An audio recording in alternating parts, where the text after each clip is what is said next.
Hi everyone, and welcome back to my channel. If you're new here, my name is Avery. I'm 24 years old and I make videos all about personal finance and budgeting, so if that's something that interests you, feel free to subscribe. In today's video, I'm just going to make a rare appearance on camera real quick because I will be going over my 2023 annual budget video, which is a very exciting video in my opinion. But something I wanted to mention that I've talked about in a few previous videos of mine is that I did have a chance to get a new job in my department and I have gotten it. So I will be budgeting on this video based off of a promotion. So it is about a $10,000 increase for the year, so about 20% increase in my gross salary, and I should be bringing home about $700 extra a month. So let's go ahead and get into it, and I'm gonna go off camera now, so bye. Like I mentioned, I did get a promotion, so my full-time job income is increasing from about $2,400 net a month and up to $3,145 a month take home is what I'm projecting. Inside note, I am using the annual budget template that Lauren Miller on YouTube created, so I will leave a link to her Etsy page down below in case you're interested in it. It wasn't that expensive, so I'm glad I bought it, and I did need something different than YNAB, which is what I normally use for budgeting, because it's not a projection budgeting template. You can't project money you don't have yet, but I wanted to make the annual budget because I do need to have like a general plan and overall just a general idea of where my money is going to go for this year.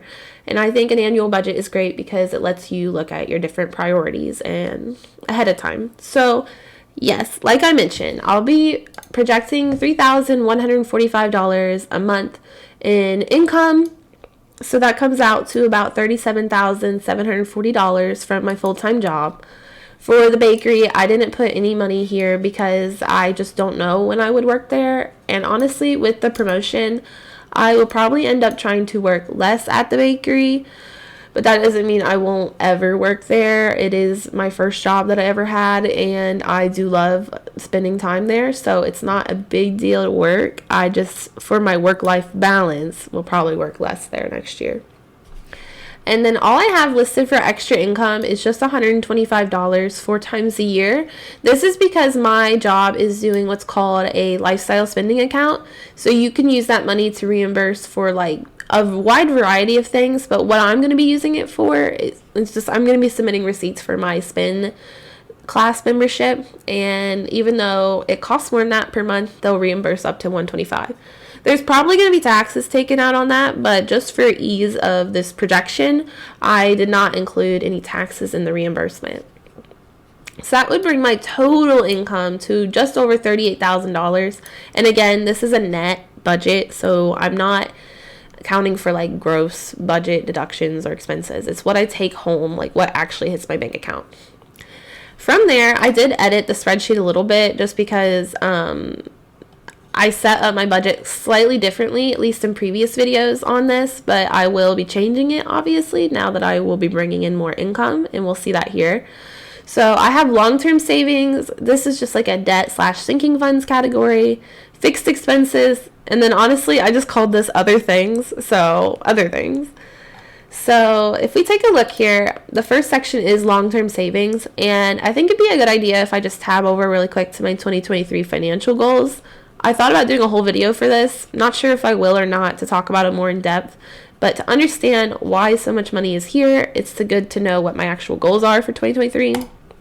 So real quick, I do want to save $5,000 for a house down payment. I want to save $3,250 for my Roth IRA, or I want to contribute $3,250. And I made this decision just because I knew I wouldn't be able to fully max it out, but it would be nice to at least half max it out since the contribution limit is $6,500 for the year of 2023. I want to do 20% of my student loans be paid off. That just assuming that you do have to make payments on the student loans and they don't forgive a large chunk of my balance. And then I want to get my car detailed. That's not really a financial goal, I guess, but it does cost like a significant amount of money. And then I don't know if this is possible. I do need to make a net worth update video. I know I will do it. I will, I promise. Hold me to it. So I don't quite know if this is something that's possible, but if I could get a $50,000 net worth, that would be amazing too. All that to be said, I currently, before the promotion, had I was putting $165 a month towards the Roth IRA, and then if I had extra money, I'd put it towards there. Now I have it set to where I could do $275 a month. So that brings it to a total of $3,300 for the year. So that puts me right in line with the $3,250 goal that I have. And then for the house down payment, I said I wanted to save $5,000. So when I input that into the budget template, I do need to save about $417 a month for that goal, which should be possible. Another thing to mention is that for this new position I'm doing, it's salary. I was getting paid bi-weekly. I will now just get paid once a month at the end of every month. So that's why I didn't break it out by certain paychecks, and that's why it's the same amount every single month. So I don't have like a 3 paycheck month anymore, which I'm personally fine with. I think it makes it a lot easier when you get like the exact same income every single month. So that should hopefully be fine. And then finally, I have a section for extra Roth and extra house down payment savings. I don't have anything allocated towards the extra house down payment, but for extra Roth, I might be able to do an extra $100 a month, which would bring in an extra $1,200, which would bring me up to, I think, $4,500 towards that, which would be great. And if we take a look at the end of this section, the total towards like long-term savings / retirement is almost $800 a month. Awesome. I could not do that on my previous income, and that brings me to $9,500. So that's what I've done. And something else to note is when I was creating this 2023 annual budget, I spent a long time thinking about how I wanted to do it, and it'll make more sense when I get into the further sections of the budget. But I originally was creating it and I was getting very confused on how my expenses were laid out, because if you've watched any of my previous budgeting videos, you know that like I don't always budget that month's paycheck for that month's expenses. All that to be said, for the long-term savings goals, I knew that I wanted to have these goals. So the $5,000 towards the house, $3,250 towards the Roth.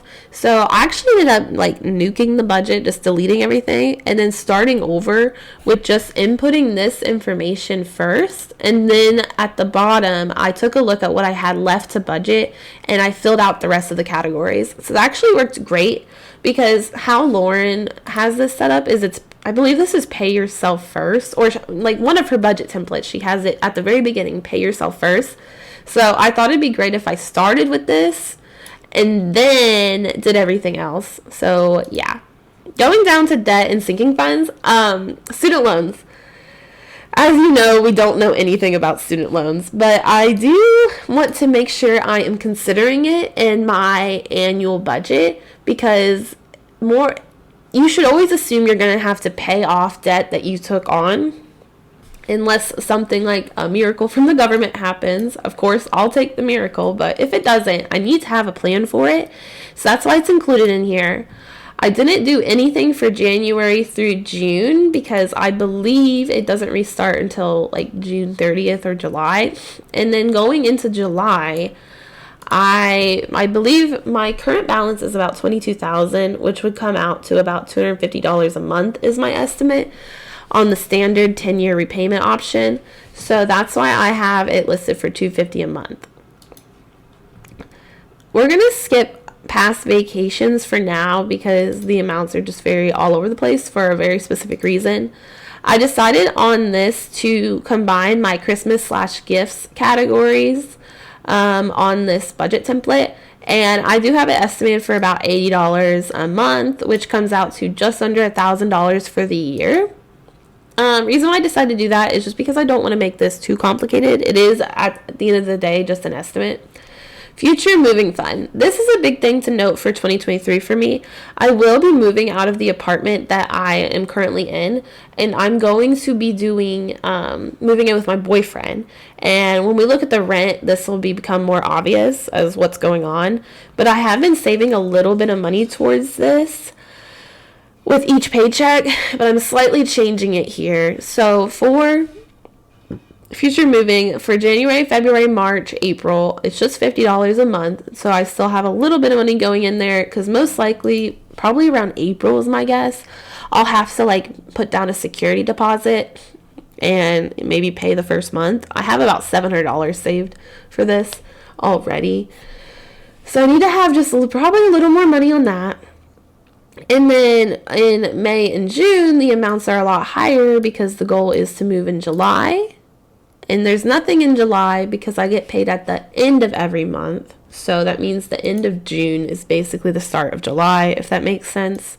So if I look at my rent and my water category, I am paying about $833. Okay, let me try to explain this in a way. My rent and my water. It'd make more sense if I just scroll down here. And this is kind of like a cheat sheet for me and how my finances are. I anticipate that January's paycheck will cover April's rent and March expenses. February would be May, March would be June, and April would be July. For all of that, that is why I have it set up so where I'm putting money from January's paycheck, where's it at? Towards whatever I just said, and then it goes all the way to April. And then for May and June, that money is being put towards the future moving fund because I don't need to take May's paycheck to put money aside for rent because I already have my lease at my current apartment completely covered. Does that make sense? I hope it does. Watch a couple other of my budgeting videos in the budgeting software you need a budget, and I think it'll make a lot of sense if this is your first video because of how I do my budgeting and how I allocate money that I receive. And then going into July, I'm estimating that my this month might be a little strange, but I'm estimating that it'll be $700 a month for rent because my boyfriend currently shares the place that he's living in. I'm going to move into that place. He currently shares it with his roommate, and they pay $672.50 for their rent and utilities. So assuming it might go up a little bit, I'm not sure. It maybe not, to be honest. It's just like a single, it's just one guy. It's not like a property management company. So he didn't raise their rent before, so he might not raise it now, even though one of the tenants is changing. I'm anticipating it'll be about $700 a month once I move there. So that'll be a nice decrease in rent, but I'll have an increase in actual like living space, and I will live in a more desirable area. I actually like where I live currently, but it is just this is a great price for the area that my boyfriend lives in, like an amazing price. And then that brings my total projected rent allocation to about $7,500. Hope that all made sense. For electric and gas, I decided to look at my YNAB monthly spending reports and take the average of what I spent the months in the past, because I've used YNAB for about a year. And that's why we're seeing slightly different amounts from month to month, because I just took whatever I spent last year and I added about $5 or $10. We will see how it goes. I feel like I might be under on gas and fine on electric. But these all go all the way to August because I move out in the middle of July of my current lease. And there'll probably be a smaller bill due in August to just complete it out. But then I don't have anything listed September onwards because the gas and the electric will be included in, the rent for that location. For my new apartment, basically. So that's really nice, and it really brings down my housing expenses. And then if I go back over, I currently pay $70 a month for internet. In August, or where'd it go? Yeah, July, I anticipate it to go down to $40 a month because that's how much my boyfriend pays for his half, and I'll just take over the other half that his roommate is currently paying. Phone is straightforward. $38 a month is what I pay. And side note, everything is rounded off just for ease in this budget. And then my car insurance is about an average of $80 a month, even though I only pay it twice a year. So I have a sinking fund for my car insurance. Subscriptions, $21 a month. I don't anticipate a change to that. For renter's insurance, I don't have any money going towards that because I pay it once a year. And I'm just anticipating in June, I'm going to be doing $175 for my next lease, which is coming out of the rent money I would normally allocate. So if we look at future moving fund up here, 833, 658 is why that's there because I'm not putting the money towards rent because everything I just said. Food. I currently have 3 categories for this in YNAB. I'm thinking about combining all 3 of them and just making it one general food category and also having like toilet paper, paper towels, and everything come out of this. So that's why it's slightly higher, and that's why there's only one category. So $300 a month on food, I think would be pretty good. Then medical, since I did get a raise with this promotion, this will be really nice to increase some of my sinking funds that have kind of taken a beating over the years. So my medical fund, I currently do, I think it's $60 a month. I'm going to increase this to $100 a month because I do have a couple chronic medical conditions, and it seems like the cost for them just keep creeping up as far as like prescriptions and supplies go. So being able to put more money towards that is amazing, and I'm super happy about it. And then for my swim classes, they're $139 a month, and hopefully there's no change in that in 2023. So I just estimated $139 each month. For auto maintenance, I've been putting $40 towards it, but I'm going to bump it up to $75. I do have to get the 40,000 mile dollar. I have to do the 40,000 mile service in January, which should cost, I don't know, a few $100s. And then if I want to get my car detailed, that's going to cost some money. And then, of course, like I also use this category for like car registration, oil changes, everything like that. So being able to put more money towards that is amazing. And then for transportation, I'm just going to continue to estimate $100 a month. This gives me a little wiggle room, but it seems to be working out well for me. For my haircut, I get my haircut twice a year. It is expensive when I go. I'm currently it costs $125 plus tip. So it's $125 for the haircut and the tip right now, and then 2023 it's supposed to be like $140, maybe $150 plus tip, which is quite a bit of money. But since I only do it twice a year, that's fine. But I do want to do a sinking fund for it, so it's $25 every month, which is $300 for the year. So that should cover 2 haircuts. YNAB is $99, so $825 a month. And then therapy, I don't have anything listed January through April because I actually do have some leftover money in this category. I was putting the $30 a month aside in YNAB, but I actually hit my out-of-pocket max for the medical insurance this year, so they weren't actually charging me for therapy. But I haven't done anything with that money, and I'm just deciding to leave it in there and let it cover January through April's therapy appointments. I only go once a month right now, and I don't really anticipate that changing. So that's good. And then $30 is just the cost of one session. I do notice that I have like really good therapy or really good medical insurance or health insurance, I guess, because I know a lot of people pay a lot more to see a therapist, which that's kind of a conversation for another day. Spending money is $250 a month. This kind of takes the place of like any sort of health, beauty, and clothing categories, and it also takes the place of like fun money. So it's just like this is kind of like my miscellaneous, however I want to spend this money, or even if I just want to save it for next month or a big purchase, I am allocating $250 towards that, or $3,000 for the year. So hopefully that works out okay. And then finally, that's the last section in my budget. Left to budget is at 0, which is I do a 0-based budget, so that's why I've done that. And then again, if I get any extra money from the bakery, I'm gonna put this towards vacation, or I'm gonna put it towards my long-term savings goals like my Roth IRA or my house down payment. Speaking of vacation, I said I would skip it Okay, I'm back to it. As you can see, the amounts are kind of all over the place. I actually ended up just taking what was left over after everything else and putting that towards vacation. So that's kind of like my last dollar goal, I guess. And that's kind of why the bakery is important, because if I do want extra money for vacation, I would either have to take it out of my spending money or I would have to make extra income. So, yes.